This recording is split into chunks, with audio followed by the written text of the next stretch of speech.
বিসমিল্লাহির রহমানির রহিম। Hello everyone, আসসালামু আলাইকুম। কেমন আছেন সবাই? আশা করি কাছে ও দূরে, দেশ কিংবা দেশের বাইরে যে যেখান থেকে আমার আজকের এই ভিডিওটি দেখছেন, মালিকের দয়ায় সবাই সুস্থ আছেন, ভালো আছেন, নিরাপদে আছেন। আমরাও আলহামদুলিল্লাহ মালিকের দয়ায় ভালো আছি। নতুন আরেকটি দিনের আরেকটি ভিডিও নিয়ে চলে আসলাম আপনাদের মাঝে। আশা করছি বরাবরের মতো আমার আজকের ভিডিওটিও আমার আপু ভাইয়া আঙ্কেল আন্টিদের কাছে অনেক ভালো লাগবে। ভিডিওটি আমি আজকে শুরু করেছি সকাল থেকে। সকালবেলায় আমি ঘরগুলোকে ভালোভাবে গুছিয়ে নিচ্ছি। একটা সুন্দর পরিপাটি ঘর মনের মধ্যে একটা প্রশান্তি বয়ে আনে। আমার কাছে এমনই মনে হয়।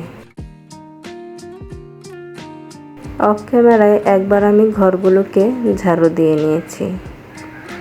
আমার মা শাশুড়িদের কথা, ঘুম থেকে উঠেই আগে বাসি ঘরগুলোকে ঝাড়ু দিয়ে নিতে হয়। তারপর আমি একে একে সবগুলো রুম গুছিয়ে নিচ্ছি। আজকে আমি সকালের নাস্তা এবং দুপুরের রান্না একবারেই কমপ্লিট করব। ইদানিং গ্যাসের সমস্যাটা অনেক বেড়েছে, যার কারণে ওই রান্না দুই বেলা দুটো করতে গেলে গ্যাসের সাথে দৌড়ে কুলানো যায় না। কি বলেন আপুরা? আমাদের গৃহিণীদেরকে এখন গ্যাসের সাথে দৌড়েই রান্না করতে হয়, তাই না? অফ ক্যামেরায় আমি সবগুলো জিনিস কুটে বেছে পরিষ্কার করে নিয়েছি। কি ভাবছেন আপু আজকে কত কিছু রান্না করবে, তাই না?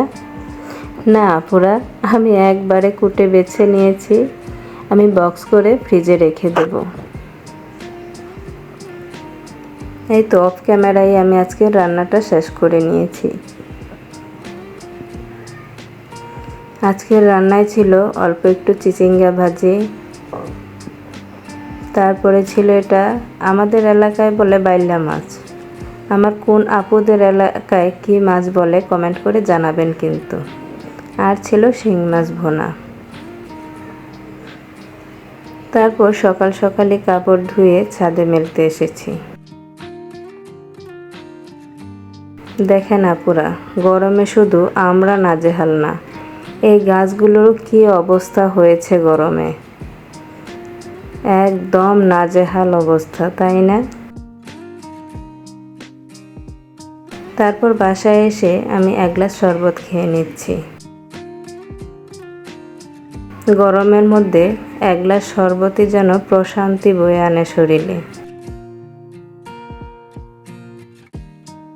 তারপর অনেকক্ষণ বিরতির পর আমি সন্ধ্যার একটু আগ মুহূর্তে রাত্রের রান্নাটা কমপ্লিট করে নিচ্ছি। আজকে শরীরটা খুব একটা ভালো যাচ্ছিল না, তাই আমি শর্টকাট ওয়েতে খিচুড়ি আর মাংস রান্না করব। খিচুড়ির সাথে মাংসটা দিয়ে দেব। এর আগেও আমি একদিন আপনাদের সাথে শেয়ার করেছিলাম আমার এই রান্নাটা, তাই আজকে আর ডিটেলসে শেয়ার করছি না। আমার মনে হয় একটু মাংস কষিয়ে রেখে দিলে এই শর্টকাট রান্নাটা খুবই কার্যকরী। অল্প সময়ে ছেলেদেরও পছন্দের খাবার হয়ে যায়, আমারও শরীরে একটু আরাম মিলে।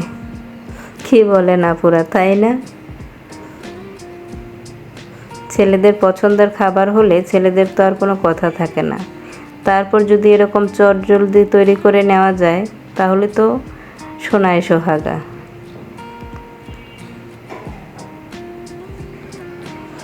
ভিডিওর এই পর্যায়ে যারা আমাকে দেখছেন, প্লিজ একটি লাইক দিয়ে ভিডিওটি কন্টিনিউ করবেন। আপনার একটি লাইক আমাকে অনেকের মাঝে পৌঁছে দিতে সাহায্য করবে। আজকে যারা নতুন আমার চ্যানেলটি ভিজিট করেছেন, আমার এই ধরনের সাধারণ লাইফস্টাইল ভিডিও যদি আপনাদের ভালো লাগে তাহলে চ্যানেলটি সাবস্ক্রাইব করে পাশেই থাকার অনুরোধ করছি। আপনারা যদি রেগুলার এই ধরনের সাধারণ লাইফস্টাইল ভিডিও দেখতে চান তাহলে পাশে থাকার বেল আইকনের অল অপশনটি অন করে দেবেন।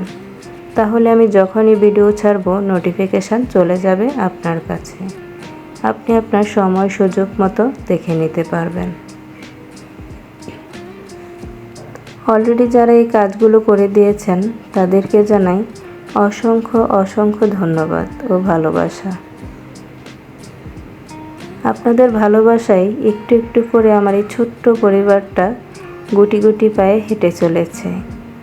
আপনাদের ভালোবাসা দোয়া আমার এই এগিয়ে যাওয়ার পথে অনেক দরকার।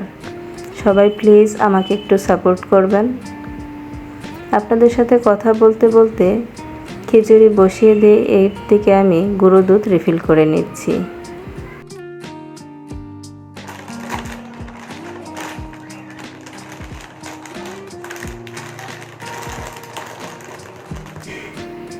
তারপর বাকি যে গুঁড়ো দুধটুকু ছিল প্যাকেটের মধ্যে আমি ভালোভাবে আটকে একটা রাবার দিয়ে আটকে তারপর একটা পলি করে একটা এয়ারটেক্স বক্সে রেখে দেব। তারপর টেবিলটা মুছতে মুছতে মনে হলো আমার ডাউলটা তো রিফিল করা প্রয়োজন। তারপর আমি ডাউলটাকে রিফিল করে নিচ্ছি। আজকের ভিডিও থেকে এখানেই বিদায় নিচ্ছি।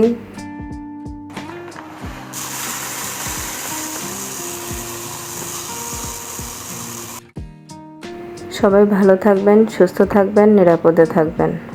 আল্লাহ হাফেজ। আসসালামু আলাইকুম।